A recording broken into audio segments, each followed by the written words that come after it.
उत्तर प्रदेश की जो भूमिका है उसे समझने के लिए मैं 3 खास मेहमानों को आप सबके सामने बुलाना चाहूंगी, एक एक करके परिचय करते हुए। अवनीश अवस्थी जी, जो कि मुख्यमंत्री के सलाहकार हैं और इससे पहले इतने लंबे चौड़े पोर्टफोलियो वो संभाल चुके हैं कि सबका परिचय किसी न किसी रूप में उनसे हो ना हो, वो सबको नाम से काम से सबसे पहचानते हैं। स्वागत है सर। हमारे साथ सचिन अग्रवाल जी हैं, जो कि चेयरमैन और मैनेजिंग डायरेक्टर पीटीसी इंडस्ट्रीज के हैं। ये एक ऐसी इंडस्ट्री है जो क्रिटिकल चीजों की कंपोनेंट्स बनाती है। ये थोड़ी जटिल चीज है, आपको धीरे धीरे करके हम यहाँ पर समझाएंगे और विश्व में क्या ख्याति वो हासिल कर चुके हैं भारत के लिए, वो हम उनसे समझेंगे। साथ में सजल प्रकाश जी हमारे साथ जुड़ रहे हैं, जो कि पूर्व सीईओ हैं एक्सेसरीज कॉम्प्लेक्स एट एचएएल, यानी जो हिंदुस्तान एरोनॉटिक्स लिमिटेड है, जो इस समय भारत का 5th जनरेशन विमान डेवलप कर रहा है।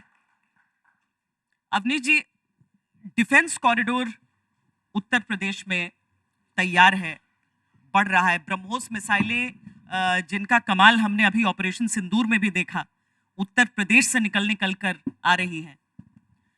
जी बिल्कुल। कितना सशक्त कर रहे हैं आप लोग यूपी से? देखिए, जैसा आपने अभी कहा कि आत्मनिर्भर भारत, और अभी पिछले सेशन में भी ये बिंदु और लगभग हर सेशन में ये बिंदु उभर कर आ रहा है। आत्मनिर्भर भारत तभी हो सकता है जब भारत मजबूत हो, और आपने देखा कि आदरणीय प्रधानमंत्री जी का जो विजन है 2047 का, उस विजन में $30 ट्रिलियन इकोनॉमी बनानी है। उत्तर प्रदेश का 20% आबादी का हिस्सा है, तो हमारे माननीय मुख्यमंत्री जी ने 6 ट्रिलियन का एक टारगेट 47 के लिए रखा है, लेकिन इमीडिएट टारगेट एक 1 ट्रिलियन का रखा है। और साथ ही साथ अगर हम देखें तो पिछले कुछ समय में जो है इंडिया की जो जीडीपी है वो लगभग 4th लार्जेस्ट इकोनॉमी हो गई, 4 ट्रिलियन के आसपास आ गई। अब इंडिया के आगे अमेरिका है, चीन है और जर्मनी है। जापान को अभी हम लोग ने छाड़ा, अभी मैं 15 दिन 20 दिन पहले जापान होके ही आया हूँ। जो भी था अब हम उनसे आगे हो गए, और जर्मनी से हम लगभग, जैसा प्रधानमंत्री जी ने घोषणा की है, साल सवा साल में जिस ग्रोथ रेट पर हम हैं 7% ऑन एन एवरेज पर, तो हम लोग उनसे आगे हो जाएंगे। तो अब हमारे ऊपर अमेरिका है और चीन है, और अमेरिका और चीन दो ऐसे राष्ट्र हैं जो कतई ये नहीं चाहेंगे कि भारत और मजबूत हो, और अपने देश को, अपने राष्ट्र को, अपने हर नागरिक को, अपने पूरे टेरिटोरियल इंटीग्रिटी को मजबूत करने के लिए डिफेंस जरूरत है। हमारा बजट डिफेंस का लगभग 3रे या 4थे नंबर पर पूरे विश्व में है, लेकिन हम विदेशी कंट्रीज पर अपने डिफेंस स्पेंडिंग के लिए निर्भर थे। हमारी डिफेंस फोर्सेस भी लगभग 3रे-4थे नंबर पर पूरे विश्व में है। We have one of the largest defence forces, but हमारे यहाँ डिफेंस का प्रोडक्शन बहुत कम था। 10-12 साल पहले अगर देखें तो कुछ ही % था जो हम अपने डिफेंस का अपने आप करते थे। हमारी जो ऑर्डिनेंस फैक्ट्रीज हैं वो लिमिटेड स्कोप का काम करती थी, वो भी बहुत पुराने ट्रेडिशनल आइटम्स का काम करती थी, और जो हमारी अन्य फैक्ट्रीज थी वो डिफेंस इक्विपमेंट को मेंटेनेंस तक ही सीमित थी।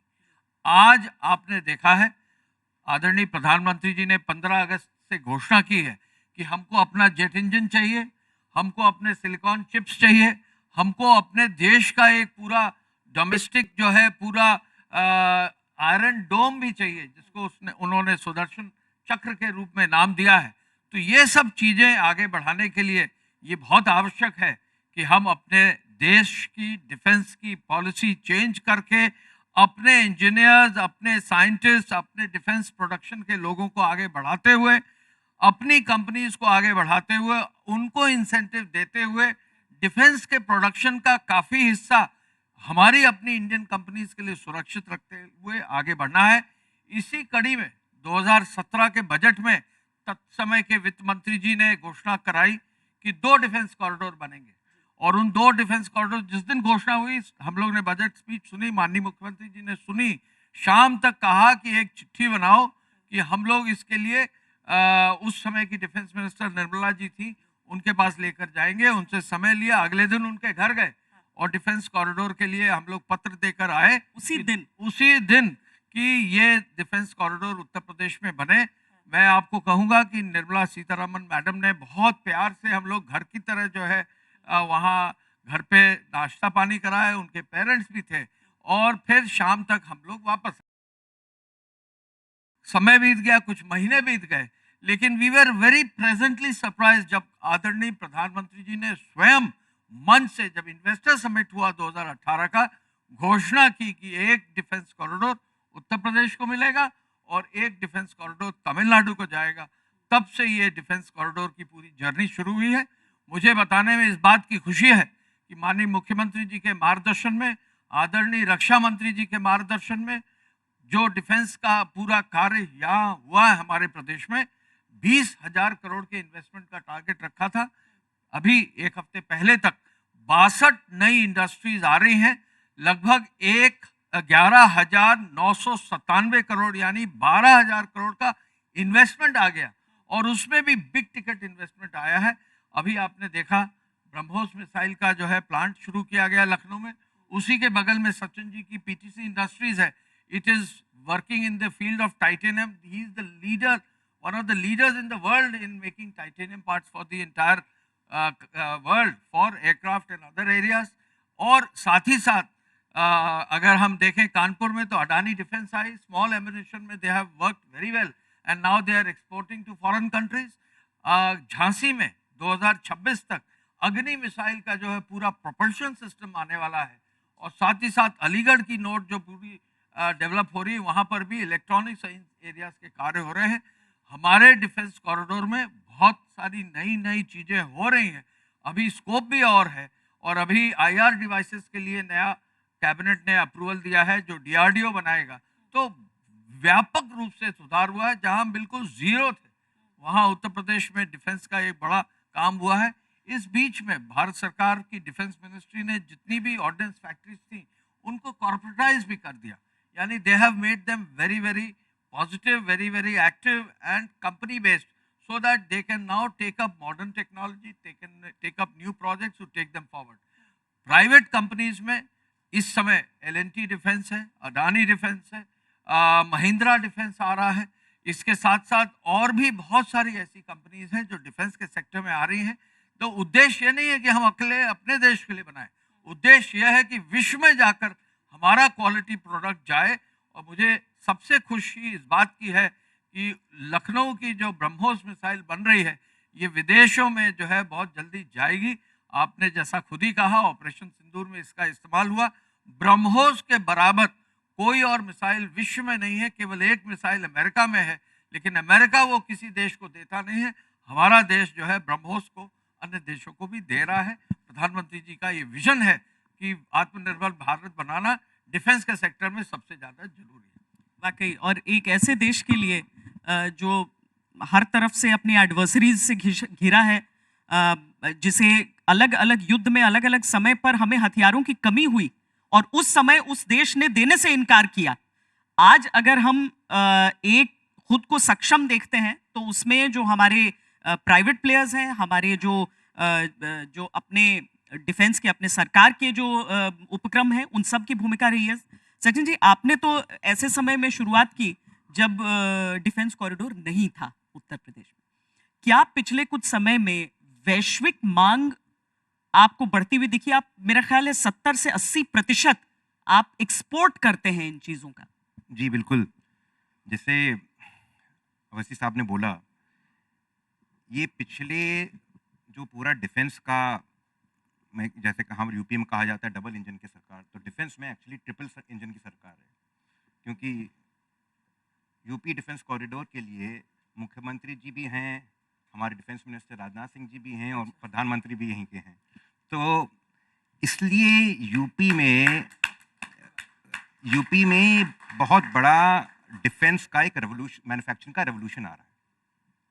और जब अवस्थी साहब ने शुरुआत में जैसे बात किया कि डिफेंस कॉरिडोर बनाने की बात करी, उसके बाद जिस तेज़ी से यहाँ पर काम हुआ, लैंड एक्विजिशन हुआ, डिफेंस मैन्युफैक्चरिंग की पॉलिसीज़ बनी, बाहर के इन्वेस्टमेंट्स को अट्रैक्ट किया गया, बड़े बड़े टिकट जैसे बात कर रहे हैं ब्राह्मोस, अदानी, ये सब लोगों को लाया गया। अब ये सारा जो बीज है वो पिछले 5, 6, 7 साल में बोया गया है। इसका जो सबसे बड़े बेनिफिट आने वाले हैं वो अगले 5, 6 साल में आएंगे, और उससे जो जॉब क्रिएशन होने वाला है, जो आपने कहा आत्मनिर्भरता, जो आज से 2 दिन पहले प्रधानमंत्री जी ने भी बोली कि आत्मनिर्भरता, स्वदेशी, स्वदेशी हर चीज में होना जरूरी है। इसी ये जो सोच है ये आज की ही नहीं उनकी, ये इनकी सोच कई सालों से चल रही है, और इसी वजह से आज आप देखें तो डिफेंस मैन्युफैक्चरिंग में कितना एक्सपोर्ट बढ़ गया। जैसे आपने कहा कि हम 70 से 80% एक्सपोर्ट करते हैं, यही नहीं, हमारा जो सारा प्रोडक्शन की फैसिलिटी यहाँ पे अभी नए 5 प्लांट्स, हमारे 5 फैक्ट्रीज लग रही हैं डिफेंस कॉरिडोर में लखनऊ में, उसमें टाइटेनियम का धातु बनाना, मटेरियल बनाना, कास्टिंग बनाना, फोर्जिंग बनाना, सुपर अलॉयज का बनाना, हवाई जहाज के इंजन के सिंगल क्रिस्टल ब्लेड्स, वेन्स, ये सब बना, ये सारी जो टेक्नोलॉजीज के बारे में बात कर रहा हूँ, ये हम लोगों ने करीब 20 टेक्नोलॉजी आइडेंटिफाई करी हैं, जिसके वजह से इंडिया का डिफेंस इकोसिस्टम ग्रो नहीं कर पाया।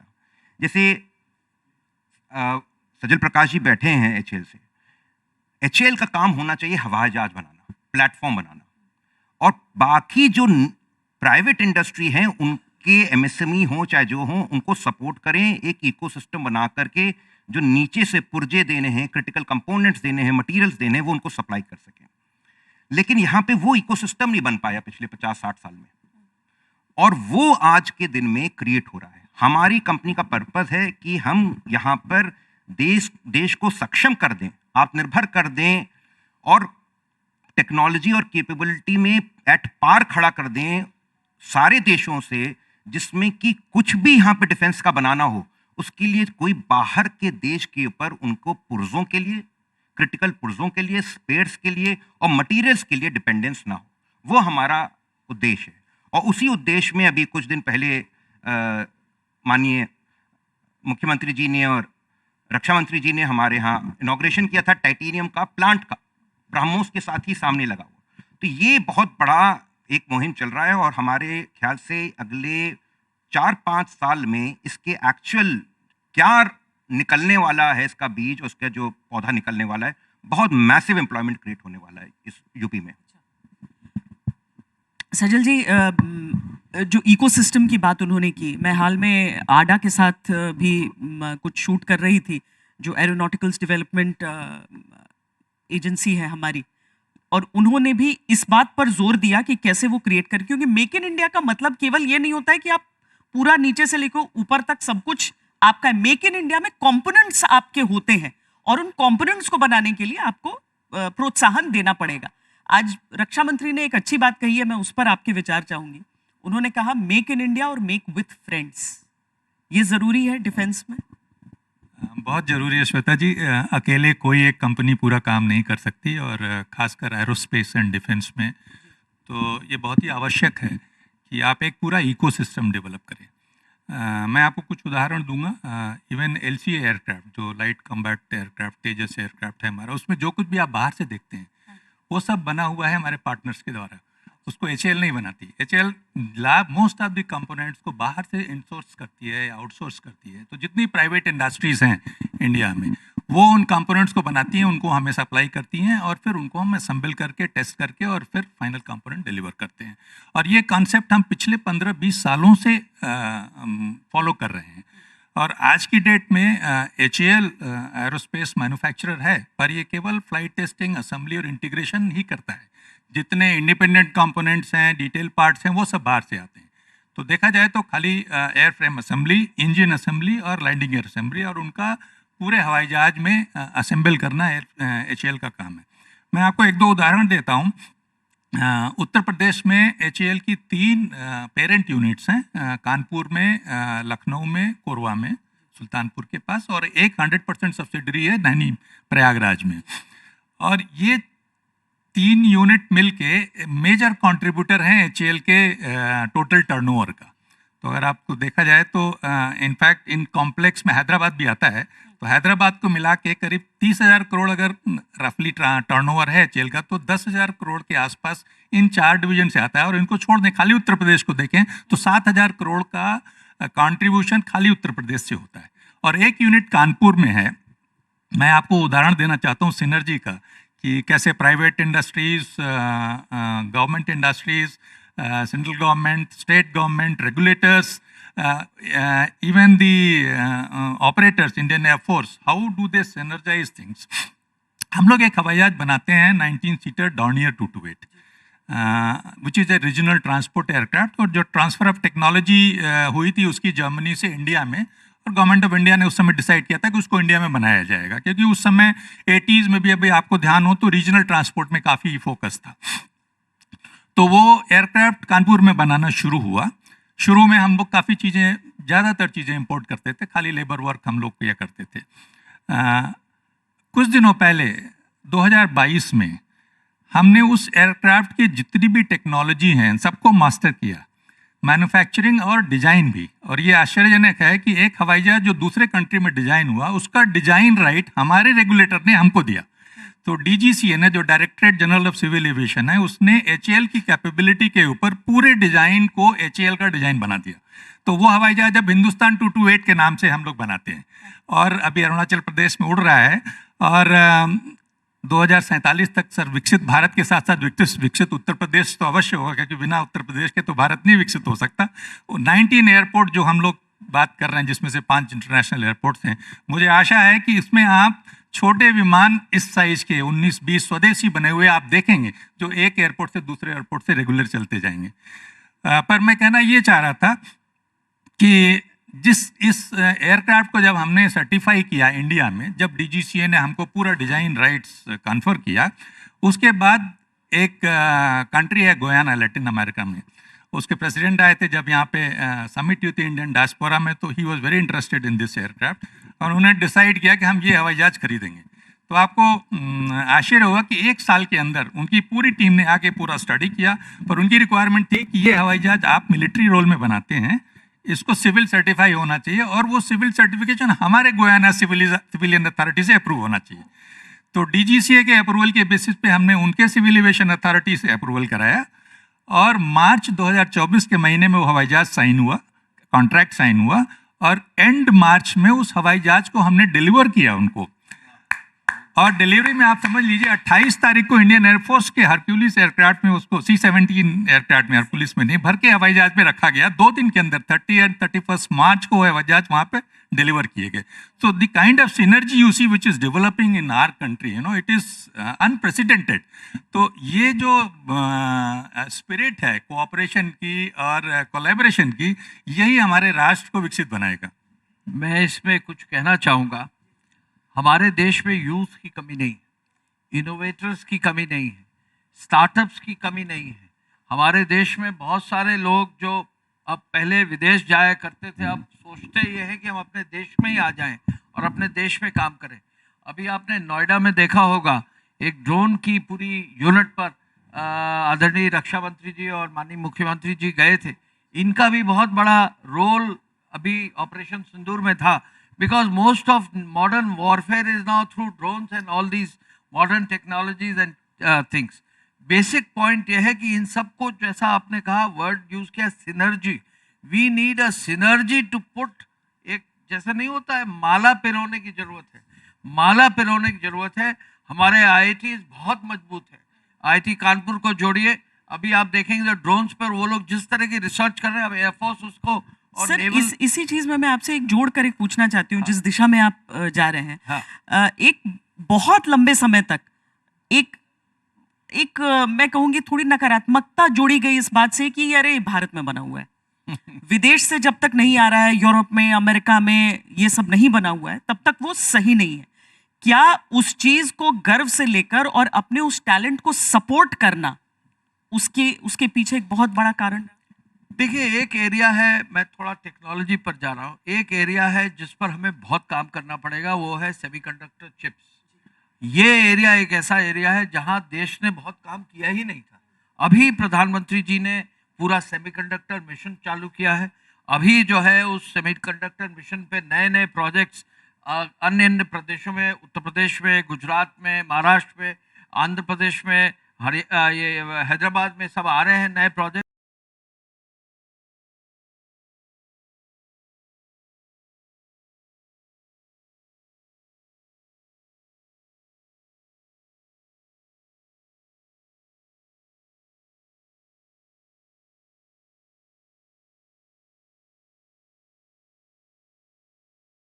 तक जेट इंजन का सवाल है, अभी जैसा मैंने अभी कहा 15 अगस्त को प्रधानमंत्री जी ने कहा हम एयरफ्रेम बना लेंगे, एयरक्राफ्ट बना लेंगे, लेकिन इंजन जो है वो अभी भी हमको इंपोर्ट काफी समय तक, because these are next level things. इनमें जो है हमको और रिसर्च करने की जरूरत है और अपने लोगों में विश्वास करने की जरूरत है कि अगर आप समय देंगे, 2 साल देंगे, 3 साल देंगे, 4 साल देंगे, जैसा आपने कहा 5 साल के बाद फर्क पड़ेगा। लेकिन हमको अपने टेक्नोलॉजिकल इंस्टीट्यूट्स को, एजुकेशनल इंस्टीट्यूट्स को इंडस्ट्री से जोड़ने की जरूरत है। अभी हाल में हम लोग माननीय मुख्यमंत्री जी आईटी कानपुर गए थे, डीप टेक पर, वहां पर 300 पूरी कंपनीज आई थी पूरे देश भर की। बहुत सारे लोग अच्छा काम कर रहे हैं, लेकिन उनको टेक्नोलॉजी को अडॉप्ट करके उसको एक्चुअली मास प्रोड्यूस करना, ये चैलेंज हमारे सामने है। इसके लिए गवर्नमेंट ऑफ इंडिया और उनकी पॉलिसीज आ रही हैं।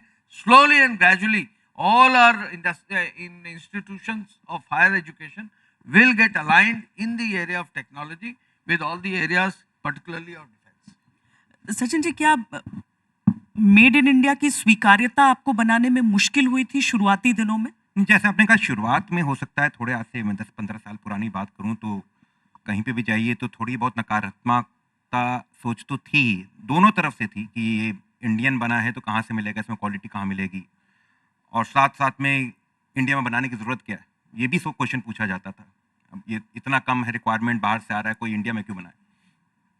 ये दोनों चीज़ें पिछले 10-15 साल में बिल्कुल ही उलट गई, नकारात्मक इस सकारात्मक में बदल गई। जैसे मैं आपको एग्जांपल दूं कि पहले यहाँ पर से अभी तक, जैसे आपने बताया कि हवाई जहाज के इंजन, एरो इंजन बनाने हैं, चाहे मिलिट्री इंजन हो या सिविल इंजन हो, एरो इंजन के लिए उसमें 70 से 80% जो मटेरियल लगते हैं वो या टाइटेनियम होते हैं या सुपर अलॉय होते हैं। अब आपको अगर चाहे हवाई जहाज का इंजन हो, चाहे हेलीकॉप्टर का इंजन हो, या ड्रोन का कोई बड़ा ड्रोन का इंजन हो, ये बनेगा कैसे अगर आप उन मटेरियल के लिए और उन पुर्जों के लिए, क्रिटिकल पुर्जों के लिए बाहर के देशों पर डिपेंडेंट हैं, वो आपको देंगे ही नहीं। और अगर आप देखें तो जी का जो अभी जो डिले हुआ था 414 इंजन है, HL का 404 इंजन, उन्होंने उसमें यही रीज़न दिया कि उनके पास सुपर अलॉय और टाइटेनियम मटेरियल अवेलेबल नहीं है, इसलिए वो डिले कर रहे हैं। ये उनकी पब्लिश्ड, जो आज से उन्होंने कई 6 महीने साल भर पहले बताया था।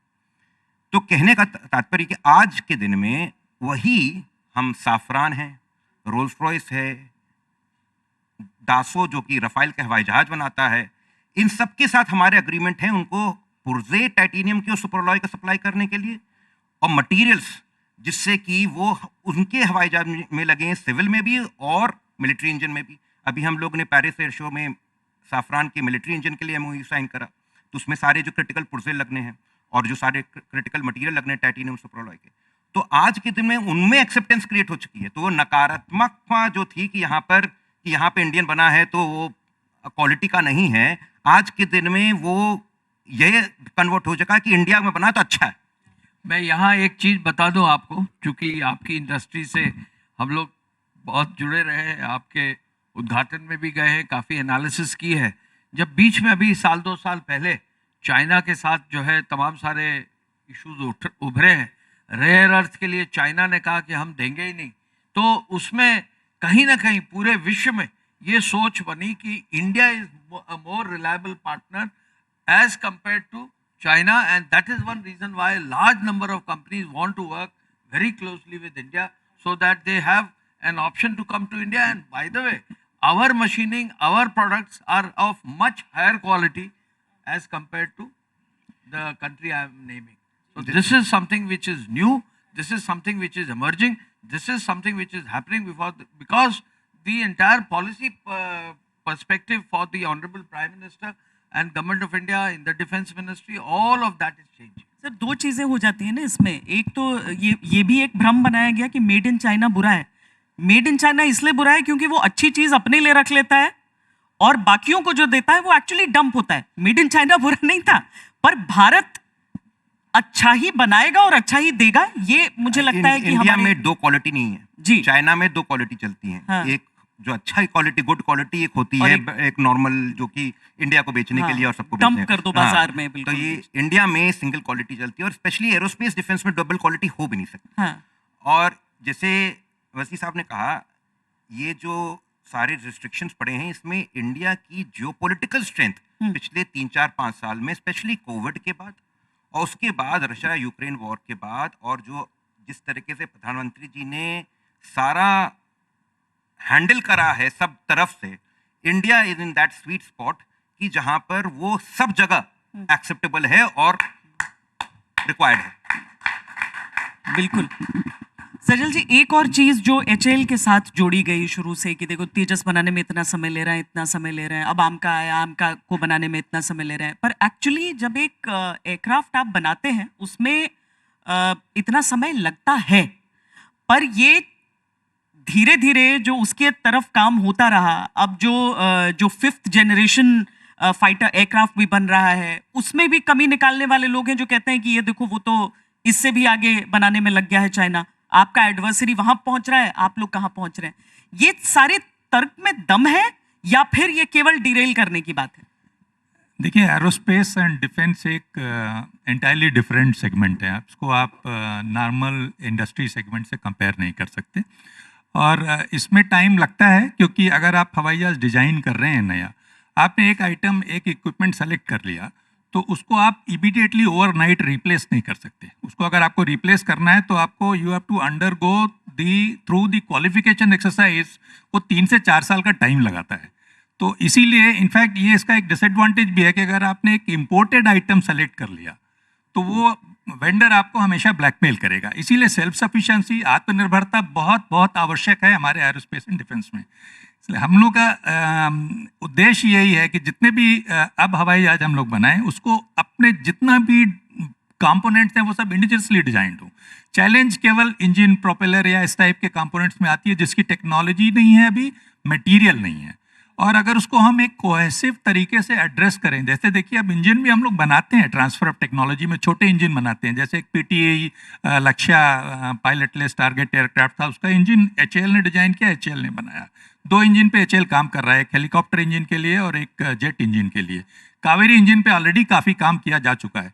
अगर हम लोग इन सब नॉलेज को पूल करके एक कोहेसिव तरीके से आगे बढ़ाएं तो इंजन मैन्युफैक्चरिंग भी बहुत बड़ा टास्क नहीं होगा। और आज के ज़माने में जैसे सचिन जी ने बताया कि टाइटेनियम मटेरियल अवेलेबल, और titanium super alloys mostly utilise होते हैं उसमें, और इंजन पर से इंजन स्ट्रक्चर, इंजन कंपोनेंट्स के अलावा देयर आर मेनी सब सिस्टम, फ्यूल सिस्टम है, फ्यूल मेजरिंग सिस्टम्स है, कंट्रोल सिस्टम्स है, उन सब की भी टेक्नोलॉजी सूनर और लेटर हमारे पास आई है। कितना सून, कितना लेट, कितना आप वो इकोसिस्टम डेवलप होते कितने समय में देख रहे हैं? देखिए, इकोसिस्टम जहाँ तक एयरक्राफ्ट का है, अगर आप इंजन छोड़ दिए ऑलरेडी फुल्ली डेवलप्ड है, तो उस एयरक्राफ्ट इकोसिस्टम में इस समय सामर्थ्य इतनी है कि वो समय पे अपना सामान डिलीवर कर सकते हैं। अब एलसीए में जो भी डिले है, मोस्टली वो डिले का मेन कारण सप्लायर्स हैं जो इंडिजिनस नहीं है। इंजन सभी को पता है, पूरे हर जगह मीडिया में आता रहता है। कुछ हाई एंड रडार्स हैं जो बाहर से आते हैं, तो इन सब की वजह से प्लेटफॉर्म डिलीवरी में डिले होता है। If all these equipment are indigenous तो डिले के चांसेस बहुत कम है, और उस पर एफर्ट कर रहे हैं हम लोग। डीआरडीओ ऑलरेडी वो सब इक्विपमेंट बना रहा है जो हवाई जहाज में एलसीए में लगने वाले हैं। आगे 5th जनरेशन एयरक्राफ्ट में ऐसा होगा कि हमको शायद किसी और पर डिपेंड नहीं रखना पड़े, सभी कुछ इंडिजिनस होगा, तो वो सिचुएशन ऐसी होगी जब हम अपने एयरक्राफ्ट अपने टाइम से डिलीवर कर पाएंगे। देखिए, डिफेंस में हम आपको बता दें, डिफेंस में एयरक्राफ्ट है, गन्स हैं, लेकिन डिफेंस में बहुत सारा ऐसे एरियाज हैं जहाँ क्लोथिंग मटेरियल, आईआर, इंफ्रारेड का कैमरास का मटेरियल, रडार्स का जो है पूरा एक सिस्टम, जो आज की तारीख में इलेक्ट्रॉनिक सर्वेलेंस चाहिए, आपके ऊपर ड्रोन अटैक हो जाए, आज जो है आप देख रहे हैं वर्ल्ड ओवर ड्रोन अटैक्स का कैसे देश उसको फाइट ऑफ कर रहे हैं। तो ये सब चीज़ें ऐसी हैं जहाँ टेक्नोलॉजी इंडिया में है, उसको केवल आगे पुश करने की ज़रूरत है, उसको आगे बढ़ाने की ज़रूरत है, और ट्रायल लेकर, देखिए ट्रायल एंड एरर से ही चीज़ें आगे बढ़ेंगी, वो एक रिस्क फैक्टर लेना पड़ेगा। इसमें government of India has taken it forward. अभी हमारा अभी हम लोग ने सेमीकंडक्टर मिशन की बात की, क्वांटम कंप्यूटिंग अगर हम नहीं लाएंगे तो अगले 3 से 5 साल में हम लोग भी बहुत पीछे हो जाएंगे। तो ये सब जो नई टेक्नोलॉजीज हैं इनको अडॉप्ट करने के लिए मैसिव फंडिंग की जरूरत है, जो ऑलरेडी व्यवस्था कर दी है। अब जो हमारे एजुकेशनल इंस्टीट्यूशंस हैं, स्टेट गवर्नमेंट के जो है पुश करने की अपनी इंडस्ट्रियल पॉलिसीज का है, इन सबको सिनर्जी के रूप में लाने की जरूरत है। Time is there but obviously lot of work is still to be done. क्या आपकी चाहत होगी ताकि भारत बहुत तेजी से और आत्मनिर्भर हो जाए? इसके साथ मैं सेशन को कंप्लीट करूंगी आप दोनों से ये बात पूछकर कि आप अब क्या चाहते हैं। नहीं, देखिए, ज़्यादातर चीज़ें कर दी गई हैं। मेन चीज़ है अब कि जैसे अभी सर ने बोला, क्वालिफिकेशन का एक ट्रांसफ़र है, और दूसरा है ऑलरेडी इसके ऊपर काम चालू कर दिया गया है कि जो एक पॉजिटिव लिस्ट राजनाथ सिंह जी, रक्षा मंत्री जी बना रखे हैं, उसमें ज़्यादा से ज़्यादा आइटम ऐड किए जाए, जिससे कि फर्दर डिपेंडेंस नए प्लेटफॉर्म्स की और एग्जिस्टिंग प्लेटफॉर्म्स की बाहर के देशों पे ना हो। देश में कैपेबिलिटी क्रिएट हो गई है। ये बहुत बड़ी, आप ये समझें कि आज से अगर 10 साल पहले कितनी डिफेंस कंपनीज इंडिया में डिफेंस में थी और आज के दिन में कितनी हैं, उसकी गिनती में गिन लें तो उसकी कम से कम 20, 25, 50 गुना कंपनियां इसमें काम कर रही हैं। कितने लोग उसमें काम कर रहे हैं, उसके वजह से ये जो गति पर मोमेंटम पकड़ा गया है, अब इसको बस गवर्नमेंट को सपोर्ट करना है कि इनको ऑर्डर मिले, इनको काम मिले, और ऑर्डर और काम मिलेगा तो ये देश अपने आप पूरा सर्वसंपन्न और आत्मनिर्भर हो जाएगा अगले 4-5 साल। डिफेंस के एरिया में 100 से ज़्यादा ऐसे आइटम्स हैं जो अब देश में ही प्रोड्यूस हो सकते हैं। और मैं आपसे ये कहना चाहूँगा, डिफेंस में हालांकि आप HAL से हैं, there was over dependence on the government sector. Our private sector is world class now, it can take things head on.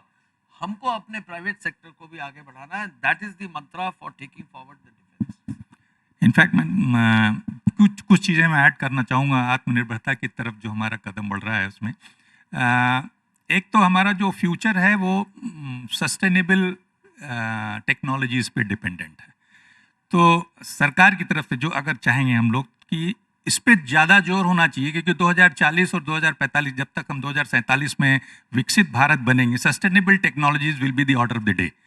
तो अभी से अगर हम लोग उस पर काम करना शुरू करें, क्योंकि एरोस्पेस एंड डिफेंस एक ऐसा एरिया है जिसका कार्बन फुटप्रिंट भी काफ़ी ज़्यादा है, चाहे वो प्रोसेसेस हों, चाहे वो एमिशन हो, उन पे अभी से अगर हम काम करें तो हमारा जो डेवलप्ड फ्यूचर है that is going to be much for a longer duration ना। उस पर करने के लिए हमें करना क्या होगा कि प्राइवेट इंडस्ट्री इकोसिस्टम, जैसे सर ने कहा, बहुत अच्छा डेवलप हो गया है हमारे कंट्री में। गवर्नमेंट सेक्टर और PSUs, DPSUs तो ऑलरेडी हैं। R&D का इन्वेस्टमेंट अभी everybody looks at the government कि अब मिनिस्ट्री पैसा देगी, गवर्नमेंट पैसा देगी, तभी हम रिसर्च में पैसा लगाएंगे। सिमिलरली अगर आप एकेडमिक इंस्टीट्यूशंस पे जाइए, all IITs we talk to them, technologies बहुत सी हैं सर जो ऑलरेडी डेवलप्ड है, पेपर में है, research papers are already published, पर वो प्रोडक्शनाइज नहीं हुई। प्रोडक्शनाइज 2-3 कंपनी करती हैं and they earn money because of that. There are still in aerospace certain technologies, पूरे दुनिया में आपको 2 से 3 वेंडर नहीं मिलेंगे, तो आप डिपेंडेंट हो जाते हैं उनके पर। तो जब आप अपने एजुकेशनल इंस्टीट्यूट्स को, एकेडमिक इंस्टीट्यूशंस पे जाते हैं, तो they are not keen on working on